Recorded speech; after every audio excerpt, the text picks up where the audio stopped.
Ma'asyiral muslimin yang dimuliakan Allah Subhanahu wa taala. Kemudian juga di antara tanda-tanda kiamat yang nomor 10, syuyu'ul amni war raha. Tersebarnya keamanan yang sempurna. Dan itu pernah terjadi di zaman Khalifah Umar bin Abdul Aziz. Bukan hanya keamanan, tapi kemakmuran yang sempurna. Tidak ada orang miskin di zamannya. Padahal Umar bin Abdul Aziz itu hanya berkuasa 2 tahun saja. Tapi anehnya, berkuasa 2 tahun tidak ada orang miskin. Mau sedekah gak ada yang nerima, mau zakat gak ada yang nerima, karena merasa kaya semuanya. Sampai-sampai ulama-ulama setelahnya menganggap jangan-jangan Imam Mahdi itu Umar bin Abdul Aziz, karena saking makmurnya di zaman Umar bin Abdul Aziz itu. Tapi pendapat yang kuat, Imam Mahdi, Umar bin Abdul Aziz itu 2 manusia yang berbeda. Boleh jadi mungkin maksudnya Umar bin Abdul Aziz disangka Imam Mahdi itu karena ketika berkuasa dipenuhi dengan keadilan, tidak ada pajak, yang ada zakat. Jadi zakat itu dikelola dengan baik, membawa kemakmuran negara, akhirnya tidak ada miskin di zamannya. Dan itu sejarah membuktikan. Bismillahirrahmanirrahim.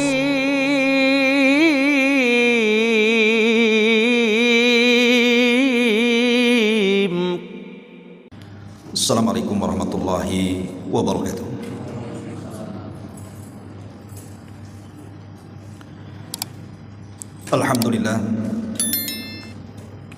Alhamdulillahilladzi arsala rasulahu bil huda wa dinil haq liyudhhirahu 'alad dini kullihi wa kafa billahi syahida wa kafa billahi wakila. Asyhadu an la ilaha illallah wahdahu rabbi la syarika lah wa asyhadu anna Muhammadan 'abduhu wa rasuluhu alladzi la nabiyya ba'dah. Amma ba'du, ma'asyiral muslimin yang dimuliakan Allah Subhanahu wa taala.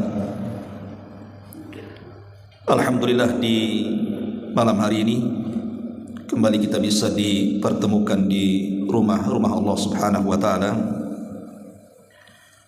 Dan pembahasan di malam hari ini kita akan membahas tentang 50 tanda dari tanda-tanda kiamat.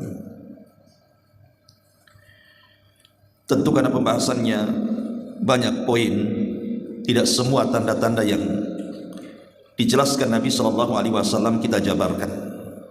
Jadi kita akan jabarkan secara singkat saja tentang 50 tanda dari tanda-tanda kiamat ini. Hadirin dan hadirat yang dimuliakan Allah Subhanahu wa taala. Di zaman Nabi SAW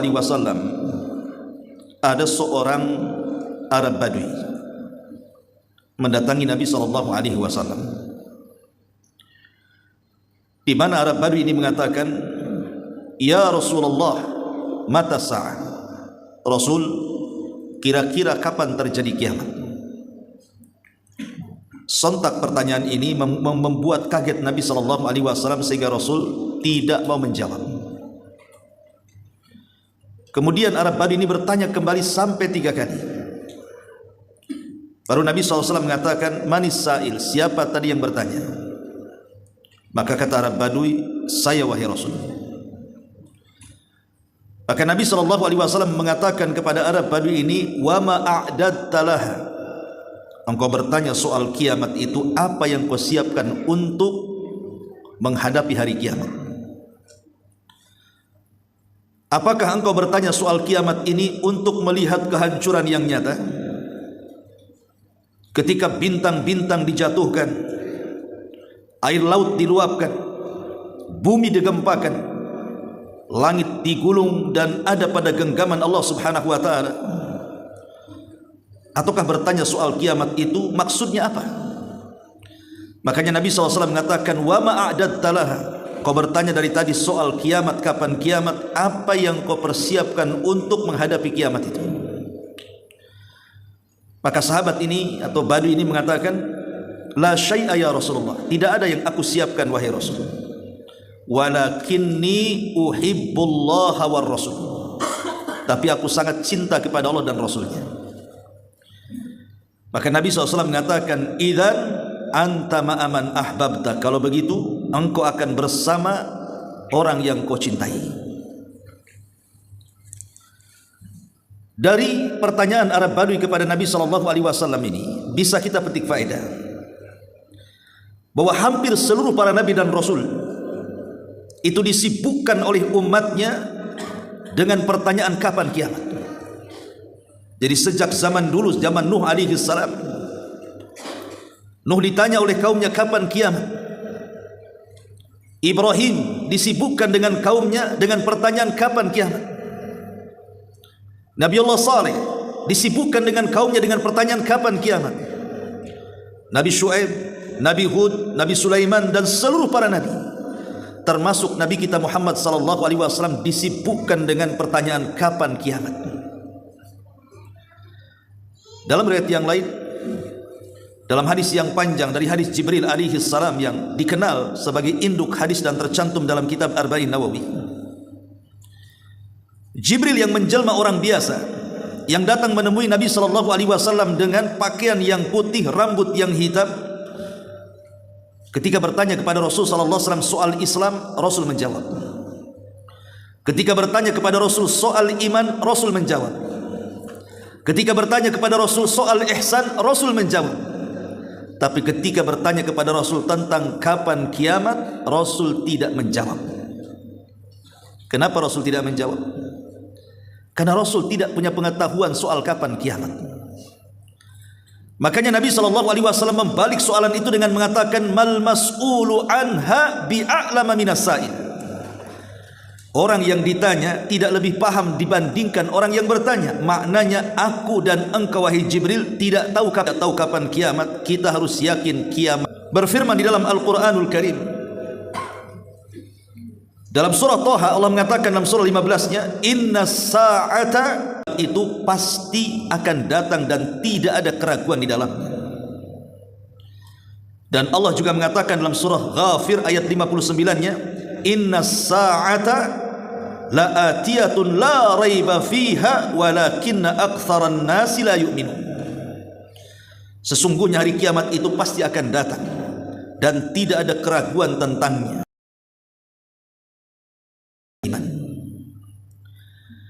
Bagi kita kaum muslimin bahwa kiamat itu pasti datang.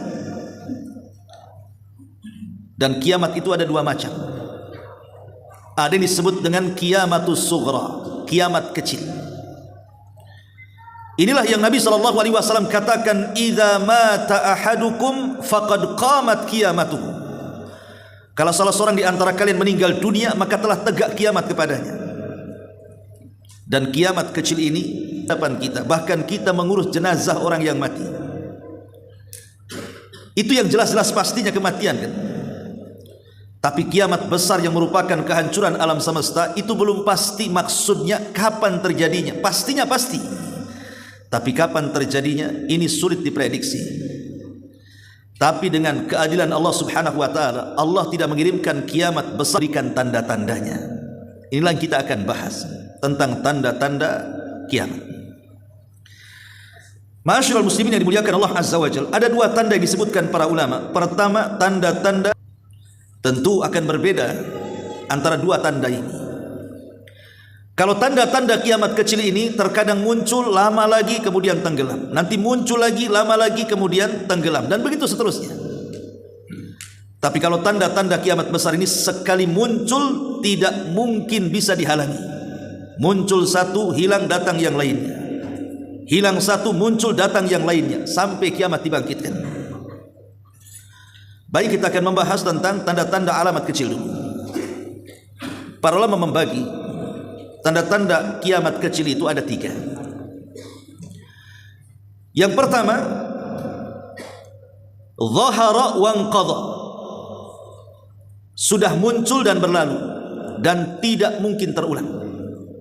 Jadi ada tanda-tanda kiamat kecil sudah muncul dan berlalu sesuai yang dihabarkan Rasul, tapi tidak mungkin ada pengulangan.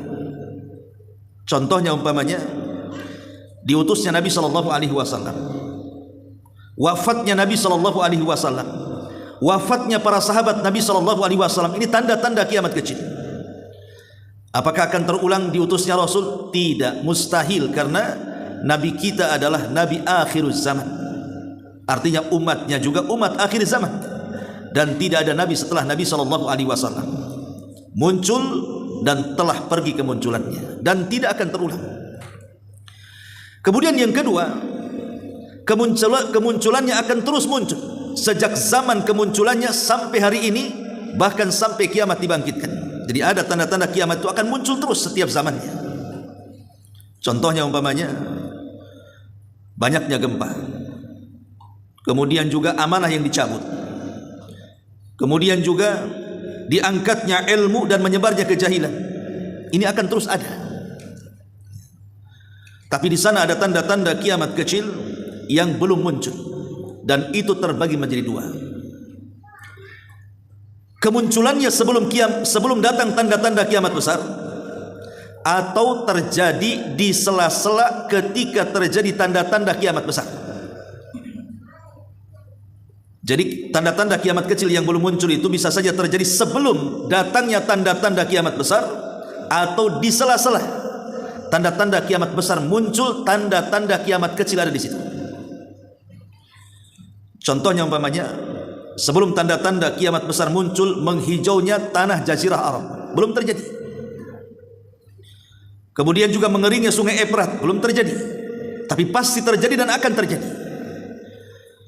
Kemudian yang kedua, tanda-tanda kiamat kecil di sela-sela tanda-tanda kiamat besar, seperti terangkatnya Al-Quran di dada-dada kaum muslimin, belum terjadi dan terjadinya itu di sela-sela tanda-tanda kiamat besar.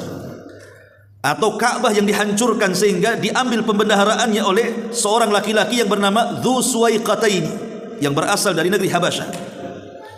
Itu terjadi di tengah-tengah munculnya tanda-tanda kiamat besar. Tapi yang jelas bahwa saya akan urut, walaupun urutan itu tentu bukan dari Nabi SAW urutnya seperti itu 50, 1, 2, 3 tidak. Tetapi maksudnya saya sudah kumpulkan sekitar 50 tanda alamat kiamat kecil yang kita akan bahas di malam hari ini. Pertama, secara singkat saja, bi'tsatun Nabi, diutusnya Nabi SAW. Kenapa diutusnya Nabi SAW dijadikan tanda daripada tanda-tanda dekatnya kiamat? Tadi saya sudah katakan bahwa karena Nabi kita adalah Nabi yang terakhir, tidak akan ada Nabi setelahnya.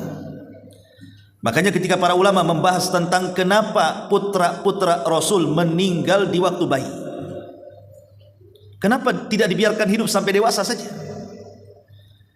Karena sebagian para ulama mengatakan hikmah diwafatkannya putra-putra Rasul yang laki-laki di waktu bayi, baik dari Qasim, kemudian Abdullah, kemudian Ibrahim, karena kebiasaan seorang nabi kalau punya anak sampai dewasa, maka anak itu akan jadi nabi. Sementara la nabiyya ba'di, tidak ada nabi sesudahku. Lihat Nabi Daud punya anak Sulaiman jadi nabi, Ibrahim punya anak Ismail jadi nabi, punya anak Ishak jadi nabi, Ishak punya anak Yakub jadi nabi, Yakub punya anak Yusuf jadi nabi, dan begitu seterusnya. Makanya kenapa putra-putra Nabi itu diwafatkan semuanya di waktu kecil yang laki-laki? Sebab kalau dia tumbuh sampai dewasa, maka dikhawatirkan jadi nabi. Padahal tidak ada nabi setelah Nabi kita Muhammad SAW. Karena lisan Rasul yang mengatakan, artinya umatnya juga tidak ada umat setelah umat Nabi SAW. Berarti kita berada di akhir zaman. Yang kedua, insyiqaqul qamar, terbelahnya bulan menjadi dua.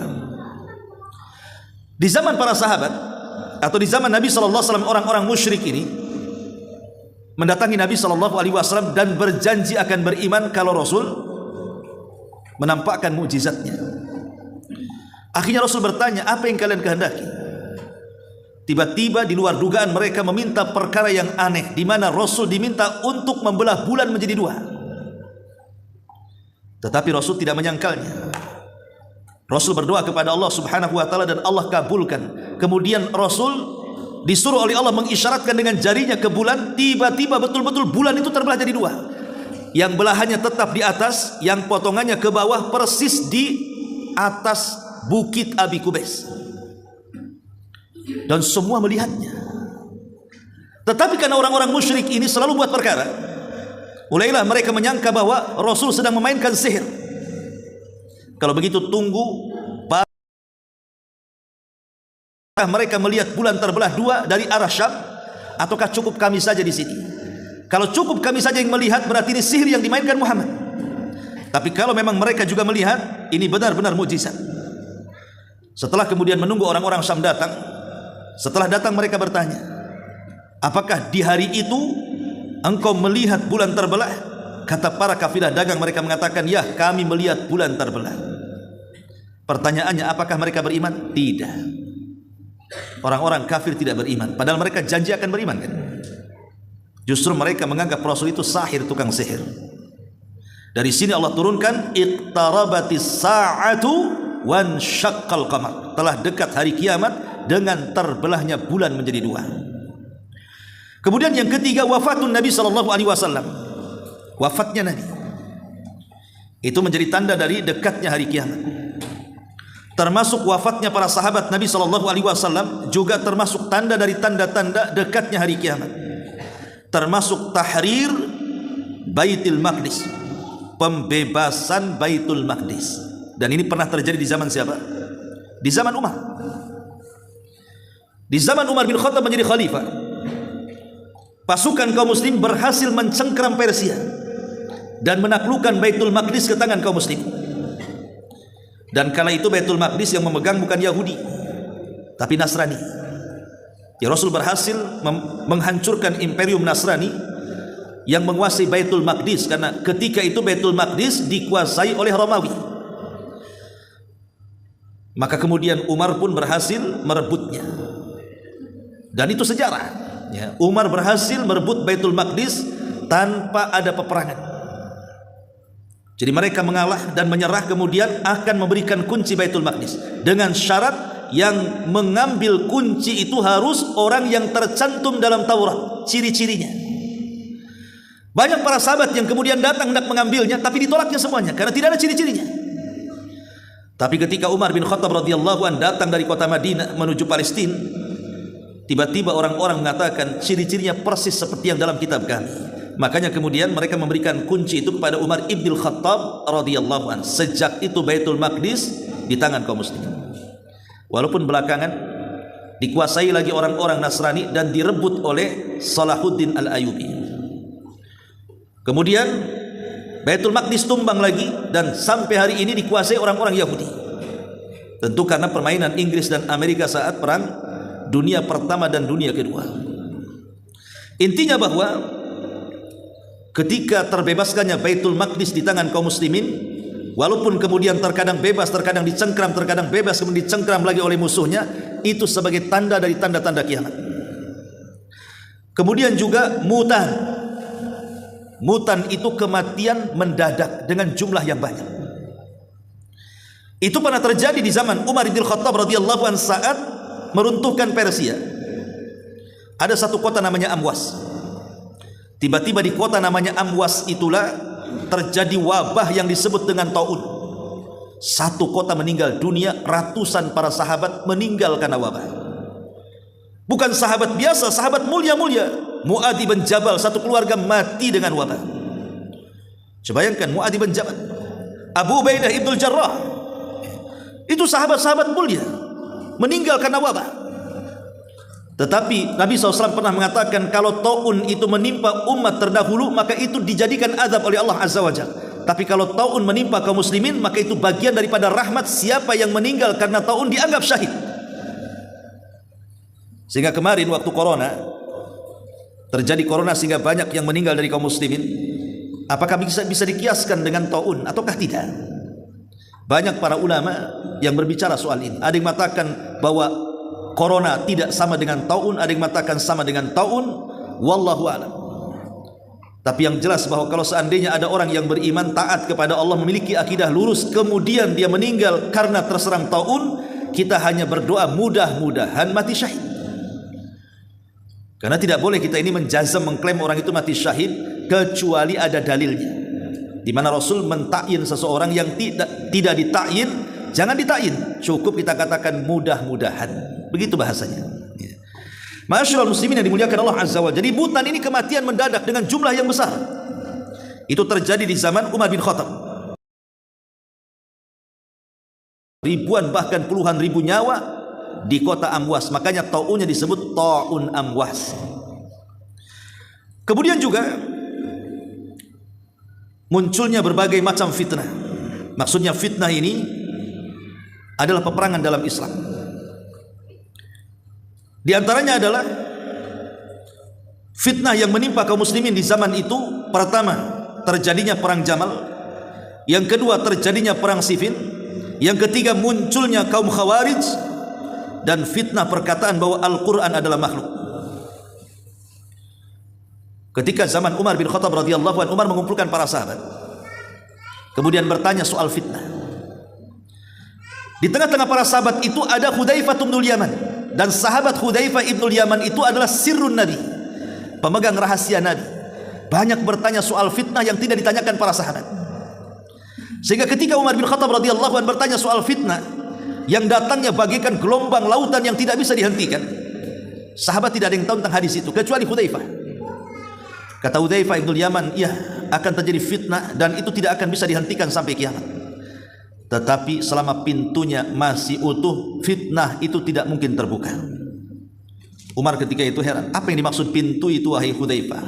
Kata Hudzaifah, engkaulah pintunya. Artinya selama Umar masih hidup, fitnah itu tidak akan terjadi. Tapi setelah Umar meninggal, maka fitnah itu akan dimulai. Apa maksudnya fitnah akan dimulai? Pembunuhan, perang saudara muslim melawan muslim yang lainnya. Jadi peperangan antara Islam dengan Islam itu akan terjadi setelah wafatnya Umar bin Khattab radhiyallahu anhu. Karena Umar meninggal mati syahid, dibunuh oleh seorang Majusi. Lah sejak kekuasaan runtuh turun ke Utsman ibn Affan radhiyallahu anhu, dan Utsman sudah di usia 73 tahun lebih, artinya sudah tua. Disinilah mulai terjadi fitnah yang dikatakan Hudzaifah bin Yaman, di mana ada kelompok Sabaiyah yang dipimpin oleh Abdullah ibn Saba, seorang tokoh Yahudi Yaman Khimyar, pura-pura masuk Islam. Kemudian menguasai dan mengkritik kerajaan Utsman ibn Affan dengan menyebar fitnah-fitnah yang tidak berdasar. Subhanallah, memang Allah sudah takdirkan fitnah menyebar di Kufah, menyebar di Basrah, dan di daerah-daerah selain Madinah dan Mekah dan sekitarnya tahu siapa Utsman. Tapi orang-orang yang ada di Mesir, yang ada di Kufah, yang ada di Basrah, mereka tidak tahu, apalagi orang yang baru masuk Islam. Sehingga mereka termakan hoax berita daripada Abdullah ibn Saba al-Himyari ini. Kemudian membuat kelompok membawa sekitar 5.000 pasukan yang terpengaruh, dan kelompok ini disebut kelompok Sabaiyah. Kelompok inilah yang membunuh Utsman dengan cara sadis. Utsman sedang puasa, membaca Quran, tiba-tiba dikepung rumahnya dan berakhir dengan pembunuhan. Gara-gara Utsman terbunuh oleh kelompok Sabaiyah. Nah, kelompok Sabaiyah ini orang Islam yang terhasut oleh Sabaiyun, orang-orang yang dipengaruhi Abdullah ibn Saba. Dia orang Yahudi pura-pura masuk Islam. Kemudian mulai menggoyang kekuasaan Utsman sampai berhasil membawa 5.000 pasukan anak muda dan berakhir dengan pembunuhan Utsman. Lah Utsman ini kabilahnya besar, Bani Umayyah. Lah di antara orang-orang dari Bani Umayyah di zaman Utsman itu banyak yang menjadi gubernur. Salah satunya Muawiyah ibn Abi Sufyan. Itu dipercaya Utsman untuk memegang Kufah, memegang Basrah, memegang Syam kalau sekarang ini. Dan tentara kaum muslimin ketika itu kekuatan ada di Syam. Makanya kenapa Utsman tidak melawan, karena tentaranya ada di Syam. Tapi memang sudah Allah takdirkan bahwa Utsman harus terbunuh seperti itu, karena sabda Rasul sallallahu alaihi wasallam bahwa akan ada musibah yang menimpa Utsman. Jadi ketika kemudian Utsman meninggal, Muawiyah tidak setuju. Bukan tidak setuju jadi khalifah, tidak, tapi ditunda pembaiatannya sampai para pembunuh Utsman ditangkap. Tapi tangkap, kata Muawiyah, oh tidak bisa, tangkap dulu baru kami baiat. Terjadi perselisihan. Akhirnya kemudian terjadi perang saudara yang disebut dengan Siffin. Perang Siffin itu kubu dari pemerintah Ali bin Abi Thalib dan kubu dari yang menentang adalah Muawiyah bin Abi Sufyan dari arah Syam. Perang dua kabilah ini, dua-duanya kaum muslimin ini. Perang, dan perangnya disebut Siffin. Kemudian disusul dengan perang Jamal. Kenapa disebut Jamal? Karena Aisyah radhiyallahu anha ketika itu menunggangi unta, dan unta itu bahasa Arabnya Jamal. Maunya Aisyah itu melerai peperangan itu tapi disangkanya Aisyah mendukung salah satu dari keduanya, akhirnya pecah lagi perang yang kedua. Itulah disebut dengan perang Jamal. Inilah fitnah yang tidak akan dihentikan sampai kiamat. Lihat di Timur Tengah hari ini, bagaimana umat Islam diadu domba oleh Barat itu, akhirnya saling menyerang kan? Karena begini, ikhwatul fillah muliakan Allah Azza wa Jalla, negeri yang paling dicintai setan kehancurannya adalah negeri Arab. Tapi setan putus asa untuk mengembalikan Arab menjadi umat jahiliyah. Makanya Rasul mengatakan setan itu sudah putus asa untuk disembah di tanah Arab. Kenapa? Karena mereka tidak mungkin menyembah setan. Mereka negeri tauhid. Sejak negeri itu berdiri, negeri Islam di zaman Rasul sampai hari ini, namanya Jazirah Arab, itu negeri tauhid. Setan tidak bisa lagi seperti di masa-masa jahiliyah disembah. Maka setan putus asa. Tapi setan punya senjata yang lainnya. Gak apa-apa aku tidak disembah lagi negeri Arab, katanya. Kenapa negeri Arab coba? Karena negeri-negeri selain Arab itu setan masih disembah. Contoh di Indonesia lah, betapa banyak orang-orang yang menyembah setan itu. Dukun di mana-mana, yang jual tangkal di mana-mana, yang percaya klinik di mana-mana, yang datang ke kuburan meminta-minta di mana-mana. Setan mudah disembah di negeri kita ini. Atau hampir di negeri yang lain selain Jazirah. Kalau Jazirah itu susah disembah kan? Makanya mereka putus asa. Tapi setan punya senjata. Tidak apa-apa aku tidak disembah di negeri Arab, katanya. Tapi akan aku buat negeri Arab itu pecah belah. Walakin bitahrisi bainakum. Akan tapi setan akan membuat tahris, perpecahan di tengah-tengah bangsa Arab. Jadi kalau ada bertanya, loh kok Indonesia yang Islamnya tidak kuat-kuat banget kok mereka bisa bersatu? Kenapa negeri Arab berpecah belah? Pecah belah kuat dibandingkan di tempat lainnya. Maka di Timur Tengah itu masih perang saudara dan begitu seterusnya, seolah tidak berhenti. Selesai ini timbul sana, tidak akan terhenti sampai kiamat.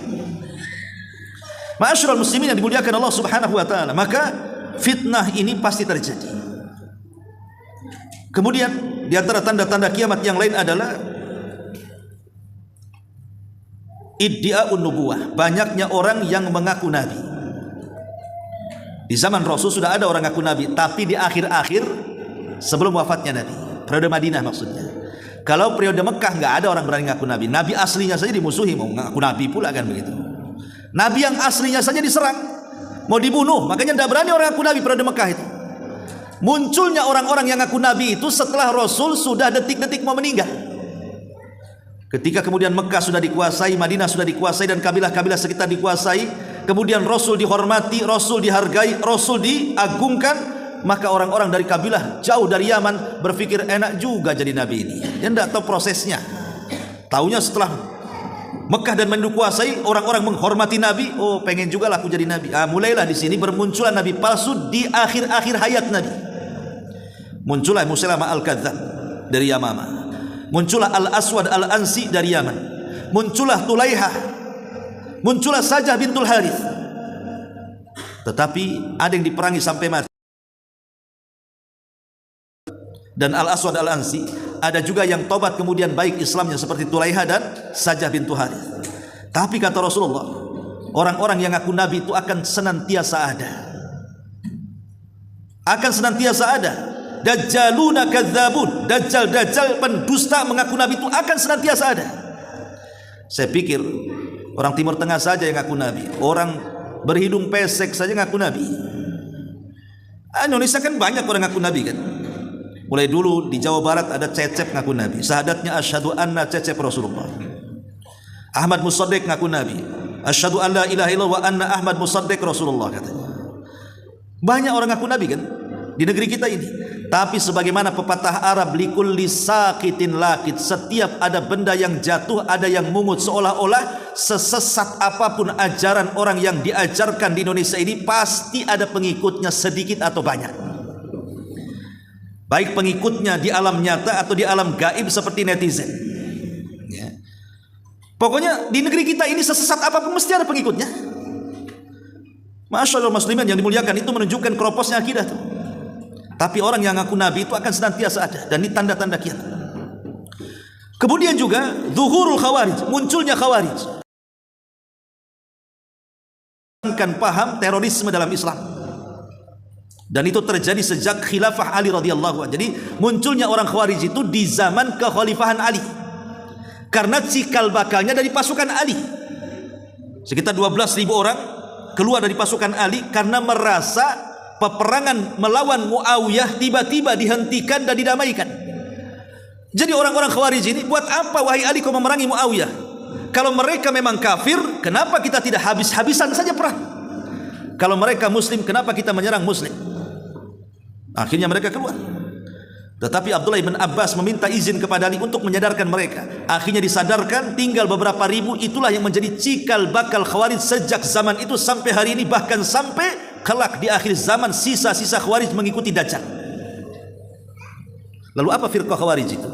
Secara pemahaman, satu, mereka pemahamannya takfir, suka mengkafir kafirkan di luar kelompoknya.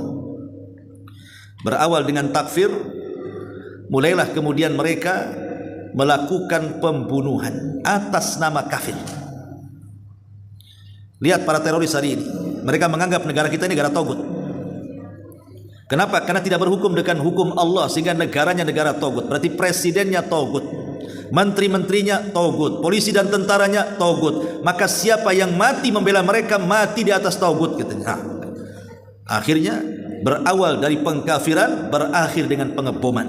Itulah firqah Khawarij, bahaya dalam Islam. Ma'asyiral muslimin yang dimuliakan Allah Subhanahu wa taala. Kemudian juga di antara tanda-tanda kiamat yang nomor 10, syuyu'ul amni war raha. Tersebarnya keamanan yang sempurna. Dan itu pernah terjadi di zaman Khalifah Umar bin Abdul Aziz. Bukan hanya keamanan, tapi kemakmuran yang sempurna. Tidak ada orang miskin di zamannya. Padahal Umar bin Abdul Aziz itu hanya berkuasa 2 tahun saja. Tapi anehnya, berkuasa 2 tahun tidak ada orang miskin. Mau sedekah gak ada yang nerima, mau zakat gak ada yang nerima, karena merasa kaya semuanya. Sampai-sampai ulama-ulama setelahnya menganggap jangan-jangan Imam Mahdi itu Umar bin Abdul Aziz, karena saking makmurnya di zaman Umar bin Abdul Aziz itu. Tapi pendapat yang kuat, Imam Mahdi, Umar bin Abdul Aziz itu 2 manusia yang berbeda. Boleh jadi mungkin maksudnya Umar bin Abdul Aziz disangka Imam Mahdi itu karena ketika berkuasa dipenuhi dengan keadilan, tidak ada pajak yang ada zakat. Jadi zakat itu dikelola dengan baik, membawa kemakmuran negara, akhirnya tidak ada miskin di zamannya. Dan itu sejarah membuktikan. Dan kelak di akhir zaman pun ketika Imam Mahdi berkuasa, seperti itu juga. Ma'asyiral muslimin yang dimuliakan Allah Azza wa Jalla. Kemudian yang seterusnya, kita Turki, memerangi Turk. Turk itu bukan Turki Erdogan, bukan. Turk di sini artinya orang-orang Mongolia. Dan ini pernah terjadi di zaman siapa?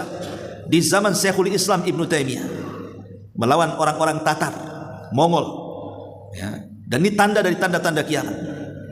Kemudian yang selanjutnya, kathratul haraj, banyaknya pembunuhan, banyaknya kematian dan banyaknya pembunuhan.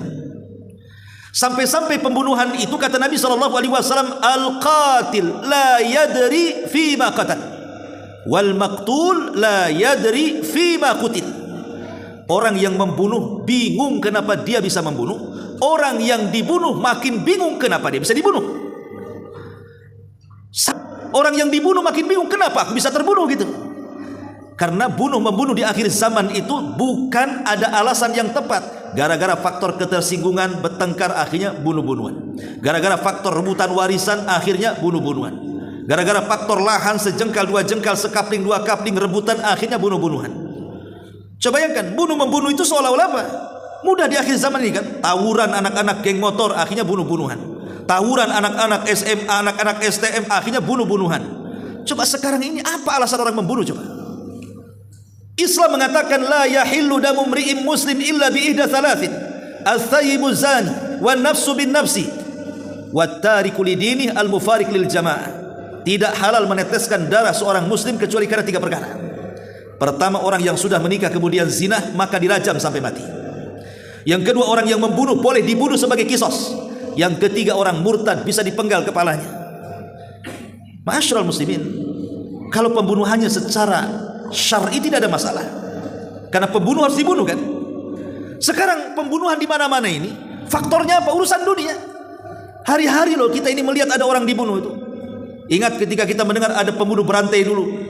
Siapa Rian tuh siapa? Kok bisa dia membunuh dengan cara berantai seperti itu? Hilang satu, ada lagi yang berantai lagi. Apa coba alasannya? Urusan syahwat.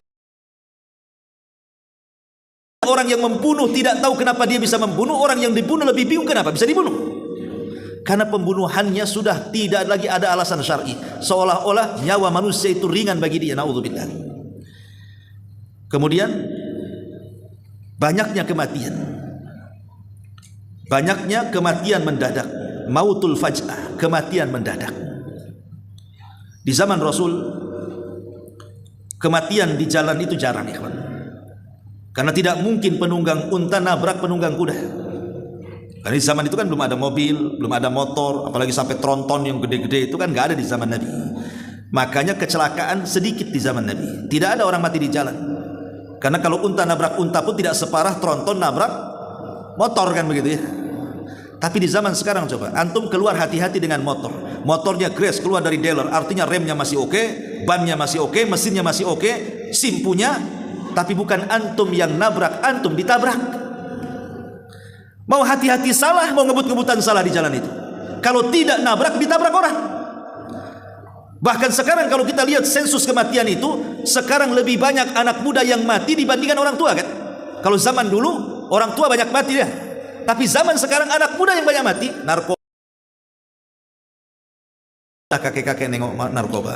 Trek-trekan anak muda. Gak pernah saya nenek-nenek trek-trekan. Apalagi coba, hampir semua tawuran anak muda. Tidak ada pernah saya lihat kakek-kakek tawuran. Makanya sensus kematian anak muda itu hari ini lebih banyak dibandingkan orang tua. Karena orang tua tak perlu tawuran, nanti mati juga dari dekat umurnya tuh. Artinya bahwa kematian mendadak ini bagian dari tanda-tanda kiamat. Lagi tidur tahu-tahu tsunami, mati. Lagi tidur tahu-tahu gempa, mati. Lagi tidur tahu-tahu ada puting angin beliung, mati.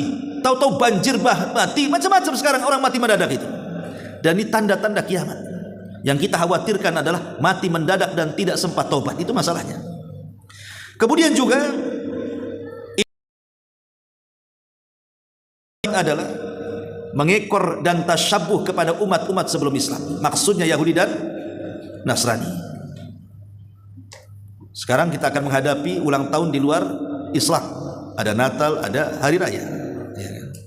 Terkadang ada di antara kita saat mereka melakukan hari raya, umpamanya kan Natal, sibuklah kemudian kaum muslimin memakai seragam mereka juga. Buat Santa Claus itu apa kan, seragam-seragam tertentu. Tidak perlu kita ikut mereka. Kita sudah punya hari raya sendiri, sebagaimana mereka juga punya hari raya sendiri. Lakum dinukum waliyadin. Kenapa mesti ikut-ikut gaya mereka? Karena orang kalau sudah mencintai hari raya agama lain, maka dia akan kurang mencintai hari raya agamanya sendiri. Maka ramaikan hari raya agama kita, Idul Fitri, Idul Adha, hari Jumat. Tidak perlu kita meramaikan hari raya di luar agama kita. Mereka sudah memiliki ajarannya masing-masing. Saling hormat menghormati saja. Tidak perlu memaksa. Ma'asyiral muslimin yang dimuliakan Allah Azza wa Jalla. Kemudian juga dhuhurul kasiyatil ariyah. Munculnya wanita-wanita yang menampakkan aurat, menggunakan pakaian ketat tapi menampakkan auratnya. Pakai bahan kurang bahan, sobek-sobek di mana-mana, aurat pula di mana-mana. Ini sudah terjadi kan? Saya pikir orang Cina saja yang dananan kayak gitu itu. Rupanya orang Melayu sudah ada banyak kayak gitu. Yang saya takutkan Cinanya tobat, Melayu nabi tak mau tobat. Jadi ini terjadi di negeri kita kan? Lah makanya jangan sampai jadi dayus. Kalau kita punya anak perempuan, larang mereka keluar kalau tidak menutup aurat dan menggunakan jilbab. Jangan sampai seperti sabda Rasul bahwa ada dua kelompok, kata Rasul. Belum ada di zamanku, tapi dua-duanya dipastikan masuk neraka, kata Nabi. Salah satunya kasiyatun ariyatun mumilatun ru'usuhunna ka asnimatil bukhtil ma'ilah la yadkhulnal jannah wa la yajidna rihaha wa inna rihaha la tujadu min masirati kada wa kada. Wanita yang berpakaian tapi telanjang, berjalan dengan lenggak-lenggok, kemudian kepalanya seperti punuk unta. Mereka tidak akan masuk surga, bahkan mencium bau surga pun tidak, padahal bau surga tercium jarak sekian dan sekian, kata Rasul. Dan ini sudah ada ya. Kemudian taksisus salam, mengucapkan salam kepada yang dikenal saja. Dan ini sudah terjadi kan? Antum kalau ketemu sesama jemaah 1 kilo udah melambai-lambai, assalamualaikum, tah dengar tah enggak. Tapi nampak giliran bukan jemaah kita, bukan pengajian kita, orang lain padahal jelas-jelas dia pakai peci, pakai sarung, tidak mungkin dia Kristen. Kita katakan assalamualaikum. Ustaz nggak kenal, tidak apa-apa. Karena mengucapkan salam itu ucapkan ke yang dikenal dan ucapkan ke yang tidak dikenal. Karena ucapan salam itu doa. Kalau kita mengatakan assalamualaikum, semoga Allah berikan keselamatan kepadamu, maka dia akan mendoakan balik waalaikumsalam warahmatullah. Semoga keselamatan juga diberikan kepadamu dan juga rahmat Allah kepadamu. Kalau dia mengucapkan assalamualaikum warahmatullah, maka kita sempurnakan waalaikumsalam warahmatullah wabarakatuh. Kita berikan doa terbaik dengan berkah, rahmat dan selamat. Inilah yang dihajatkan kita kan. Kita selamat dunia akhirat, kita dapat rahmat dan kita dapat berkah. Bahkan Ibnu Umar radhiyallahu anhu sengaja setiap hari kalau dia tidak ada kerjaan dan tidak ada kesibukan dan tidak sedang safar, itu datang ke pasar hanya menyalami seluruh pedagang dan pembeli yang ada di pasar.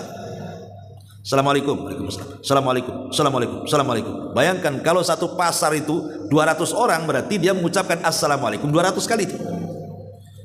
Coba antum praktekkan di pasar sini. Kira-kira pandangan orang pasar ke antum seperti apa tuh?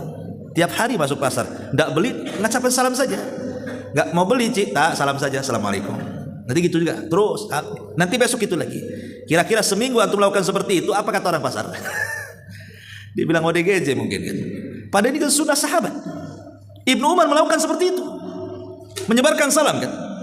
Dan Rasul mengatakan ucapkan salam kepada yang kenal dan kepada yang tidak dikenal. Sekarang aneh, ada orang yang takut mengucapkan salam kepada orang yang tidak dikenal. Orang yang tidak dikenal ketika mendapatkan salam tidak jawab juga dia. Dia mandang kita. Kenal di mana ya? Kenapa orang ini? Malah gitu sama kita. Jadi kalau kita mengucapkan assalamualaikum, dia nggak kenal kita tuh.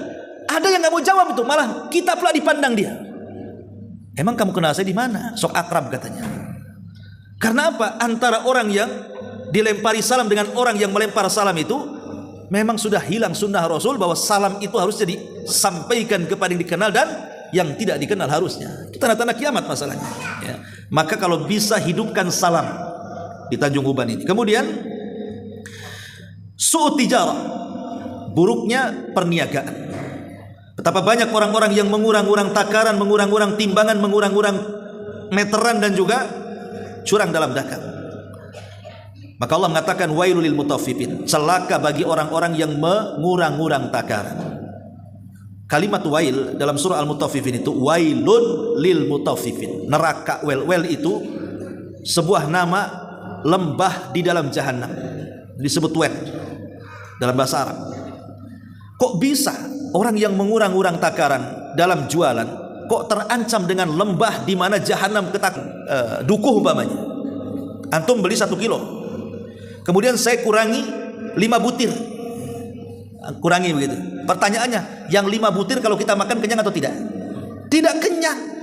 Tapi kenapa diancam dengan wel, lembah jahanam? Begini ikhwan, karena yang namanya pedagang dengan pembeli terkadang tidak saling kenal.